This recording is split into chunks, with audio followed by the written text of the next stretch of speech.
قریبی زمانے کا ایک واقعہ ہے، کتابوں میں بھی لکھا ہے، اور حضرت شاہین ختم نبوت، سفیر ختم نبوت، مناظر اسلام،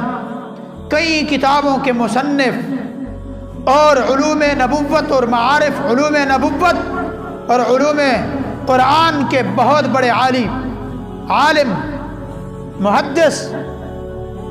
حضرت اقدس مولانا امین صفدر اکاڑوی رحمۃ اللہ علیہ قریبی زمانے کے گزرے ہیں۔ امین صفدر اکاڑوی رحمۃ اللہ علیہ ایک جگہ لوگوں نے انہیں سیرت النبی پروگرام اور کنونشن پروگرام کے لیے بلایا کہ حضرت ہمارے ہاں جلسہ ہے، سیرت النبی کا جلسہ ہے، آپ تشریف لائیں، آپ کا خصوصی خطاب ہوگا۔ حضرت اقدس مولانا امین صفدر اکاڑوی رحمۃ اللہ علیہ نے ان کی دعوت کو قبول کیا کہ بالکل میں ٹائم دینے کے لیے تیار ہوں، رسول اللہ صلی اللہ علیہ وسلم کی سیرت کا، آپ کی نبوت اور ختم نبوت کا معاملہ ہے، میں تیار ہوں۔ حضرت مقررہ تاریخ اور متعینہ وقت پر اس علاقے میں، اس بستی میں پہنچ گئے۔ جب پہنچے تو جہاں مقام تھا وہاں پہنچنے سے پہلے لوگ 2 4 8 10 ان کے پاس آ گئے اور انہیں آنے اور جانے کا جو کرایہ اور جو ان کی خدمت تھی وہ انہیں پکڑائی اور کھانا وغیرہ کھلایا اور کہنے لگے حضرت اب آپ جا سکتے ہیں۔ امین صفدر اکاڑوی رحمۃ اللہ علیہ نے فرمایا کہ اتنے دور سے تم نے مجھے پروگرام کے لیے، سیرت النبی پر تقریر کے لیے، خطاب کے لیے بلایا، میرا دل چاہتا تھا کہ آج میں رسول اللہ صلی اللہ علیہ وسلم کی سیرت بیان کروں گا، آپ کی نبوت پر لب کشائی کروں گا، آپ کی ختم نبوت پر لب کشائی کروں گا، اپنے قلب کو ٹھنڈک پہنچاؤں گا، حضور کے تذکرے سے تمہارے قلوب و اذہان کو معطر کروں گا حضور کے تذکرے سے۔ لیکن یہ کیا بات ہوئی کہ تم نے مجھے بلایا، مجھے خدمت کی، میری خدمت کی، کھانا کھلایا اور میں چلا جاؤں؟ اب مجھے کہا کہ تم جا سکتے ہو، کھانا تو میں اپنا بھی کھا سکتا تھا، یہ پیسے تو میں اپنے پاس بھی رکھ سکتا تھا، میں یہاں پیسوں کے لیے نہیں آیا تھا، میں کھانے کے لیے نہیں آیا تھا، مجھے تم حضور کی محبت لے کر آئی ہے، حضور کی تڑپ مجھے لے کر آئی ہے، یہ کون سا مرحلہ ہے؟ یہ کیا بات ہوئی کہ آج تم مجھے بلا کر یوں ہی بغیر بیان کیے، آپ علیہ السلام کے تذکرے کیے بغیر مجھے واپس بھیج رہے ہو؟ انہوں نے کہا حضرت ہم نے سیرت النبی کے پروگرام کا انعقاد کیا تھا،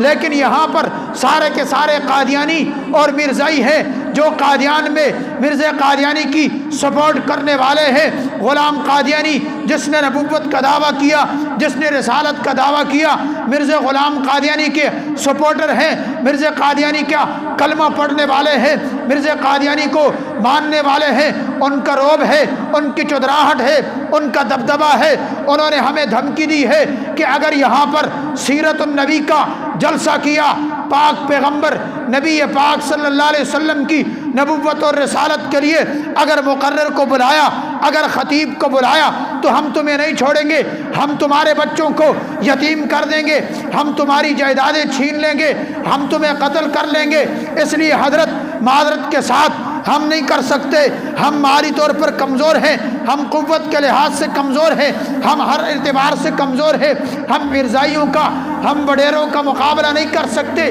حضرت امین صفدر اکاڑوی رحمۃ اللہ علیہ نے سر جھکایا، پھر سر اٹھایا اور کہنے لگے کہ کیا اس علاقے میں کوئی جاگیردار آدمی، کوئی بدماش ٹیپ آدمی، کوئی قوت والا آدمی ہے جس سے لوگ ڈرتے ہو؟ انہوں نے کہا جی ہاں، یہاں پر نورا ڈاکو نامی شخص ہے جو ڈاکو ہے، جس کو نورا نورا کہا کہہ کر پکارا جاتا ہے، بلایا جاتا ہے، اس کے دبدبے سے سارا علاقہ ڈرتا ہے۔ حضرت امین صفدر اکاڑوی نے کہا کہ مجھے ان کے پاس لے چلو۔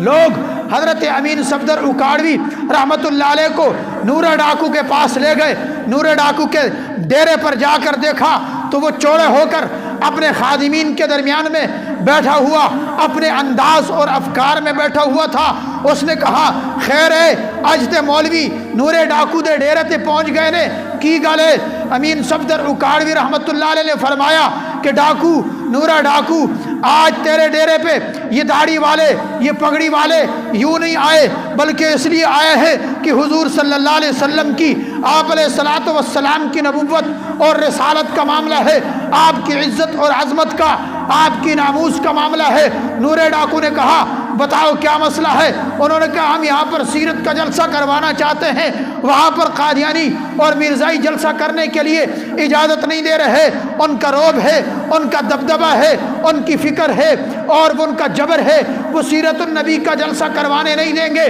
نورے ڈاکو نے کہا میں نورا ڈاکو تو ہوں لیکن میں نے محمد الرسول اللہ صلی اللہ علیہ وسلم کا کلمہ پڑھا ہے، میں گناہ گار ہوں لیکن کلمہ میں نے رحمت عالم کا پڑھا ہے، میں گناہ گار ہوں لیکن رسالت پر میں نے ایمان لایا تو آپ علیہ الصلوۃ والسلام کی رسالت پر ایمان لایا ہوں، آؤ میرے ساتھ چلیں، پروگرام سجاؤ، جلسہ کراؤ۔ جلسے کی رونق نورا ڈاکو بنا اور چوڑا ہو کر بیٹھ گیا اور کہا کہ آج جس نے اپنے بیوی بچوں کو یتیم کروانا ہے، اپنی آپ کو برباد اور ہلاک کروانا ہے تو آ کر مسلمانوں کے اور ختم نبوت کے جیالوں کے جلسے کی طرف میری آنکھ سے دیکھنا، ہاں اگر آ کر میرے ساتھ ٹکراؤ لینا ہے تو اس جلسے کو روک کر دکھاؤ۔ کسی کی طاقت نہیں تھی کہ کوئی جلسے کو روکے۔ نورے ڈاکو کی موجودگی میں جلسہ دھوم دھام کے ساتھ ہوا۔ خطیب بے بدل حضرت امین مناظر اسلام امین صفدر اکاڑوی رحمت اللہ علیہ نے سیرت النبی پر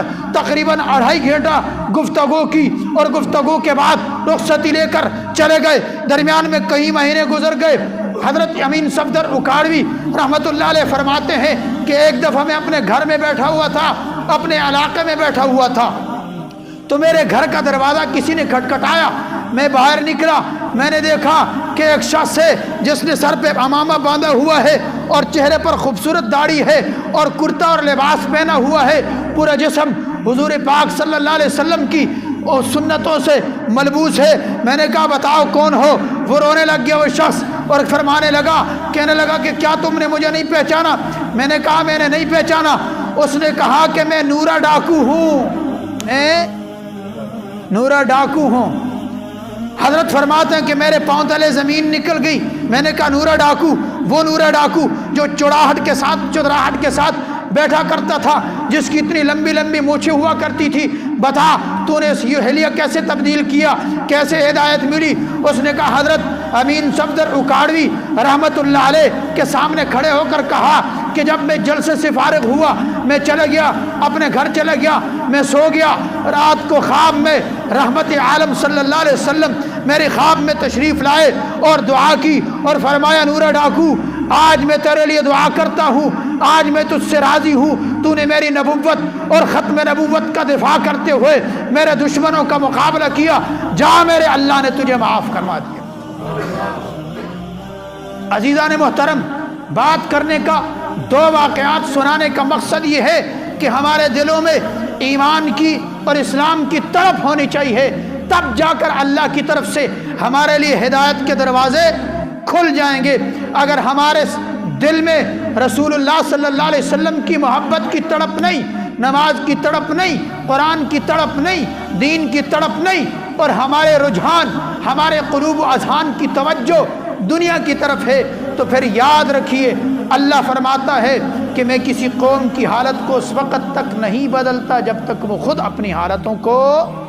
نہ بدلیں۔ اللہ پاک ہم سب کو صحیح معنوں میں قرآن و سنت پر چلنے کی اور عمل کرنے کی توفیق عطا فرمائے۔ سرکار دو عالم صلی اللہ علیہ وسلم کی مبارک سنتوں کو، مبارک سیرت کو